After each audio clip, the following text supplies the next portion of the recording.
Hope you all are well and healthy and free from the virus and taking the precautions announced by your local governments and social distancing, keeping yourself clean, sanitized, disinfected, covering your mouth to help slow the spread of the virus that we're all concerned about right now. I wanted to make a short video to be an encouragement to you of the fact, you know, that by now that we take an evidence-based approach to investing.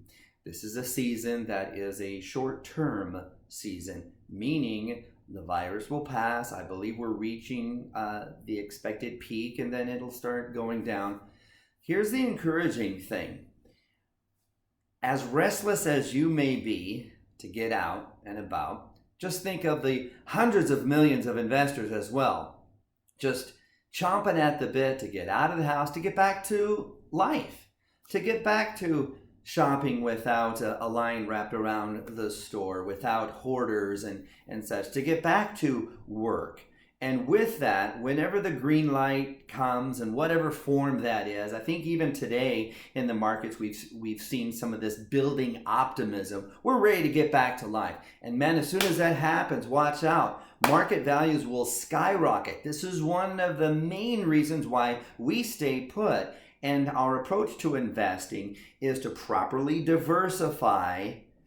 Hold that recipe that we built for you in your portfolio, rebalance on the highs and lows, which we are doing, and then boom, you'll see values skyrocket. And you have to own those equities to benefit from that. So that's the optimism, and that's what I'm very excited about. And this is what we're going through now with the restlessness and stress and concern. It's part of the payment that we pay for the reward that we get. If someone's not in the market, they don't get the reward. What happens is after values skyrocket historically to new highs, then the emotional investor says, oh, now it's safe to get in, and then they buy when things are high. Here's the analogy. As a consumer, you probably want to buy things on sale and you'll shop around, you'll buy something that's 30% off. Yet the emotional investor pays twice as much for their stocks. Why is that? Because they wait for values to go up.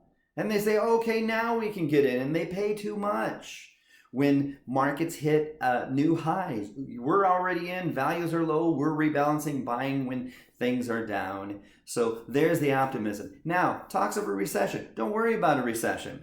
What I mean is that they're not closely correlated with the movement of the market. Evidence shows that every year of recession since 1926, the rate of growth in the market has far exceeded the rate of inflation year after year on average. What that means is a recession doesn't mean markets are going to stay down. A recession, by definition, is 6 consecutive months where our country's production of goods and services are retreating. They're lower than they were before. They're going down, and we've had that before. But this recession, maybe this is the start of it, but it hasn't been 6 months, will be keenly, distinctly different from that of 2008. There were so many problems with 2008 that needed to be fixed, and it took years. There were mortgage problems, there were credit problems, there was the collapse of the real estate market. We don't have a collapse, we have a virus.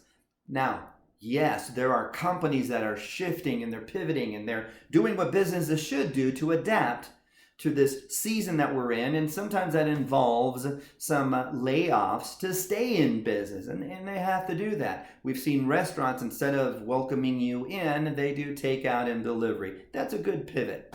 So once we're back to opening the doors and getting back to business, businesses will rehire again. You'll see new technology and new services and companies grow from this, and this will all turn out to be a good thing. I'm not saying the virus is good. What I'm saying is all of this staying indoors and creative people creating and so many people remotely working, that we're just going to see new technologies and new services come from this, and with the free markets that will continue to add to the overall growth. This is why we stay disciplined. I think we're going to make some shirts that say, I survived the crash of 2020. If you need me, if you'd like to talk, just give me a call.